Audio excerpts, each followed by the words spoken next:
My name's Sharon Preston. One of the areas of law that I practice is employment law.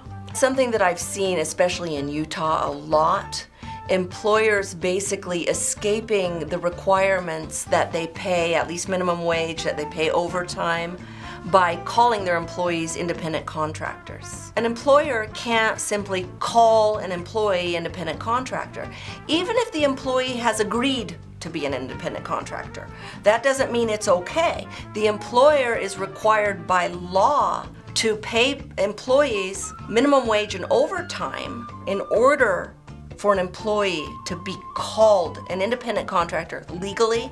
They have to meet quite specific criteria. They essentially have to be self-employed. A person that's self-employed typically buys their own equipment, has a chance of making increased profits or losing money because they're self-employed.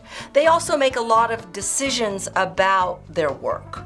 They make the decision the hours to work, would usually do things like decide what kind of hours they want to work, what kind of jobs they will take or won't take. An example of somebody who might be legally called an independent contractor is, for instance, a cosmetologist who rents a booth in a beauty salon, decides their own hours, decides their own customers, pays for all of their own equipment and products. They're paid by the salon, but they're making all of those decisions themselves. They might be properly called an independent contractor, but an employee who works the hours they're told to do, does the tasks that they're told to do, wears the uniform that they're told to wear, uses the equipment of the company, they sound like an employee, and in fact, they are an employee. And the company must pay them at least minimum wage, and they must pay them overtime. A typical example of someone who might be misclassified as an independent contractor is a construction laborer. They have to show up to work the hours they're told to show up to work. They have to work, let's say, 8 to 5. They might have a few tools of their own,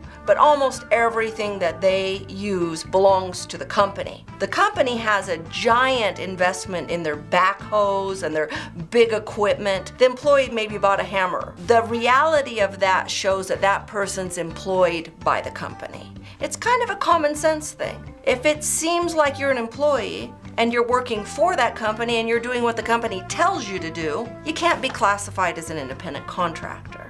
The best thing you could do is talk to a lawyer that's experienced in these matters so that lawyer can help you figure out whether you're owed overtime.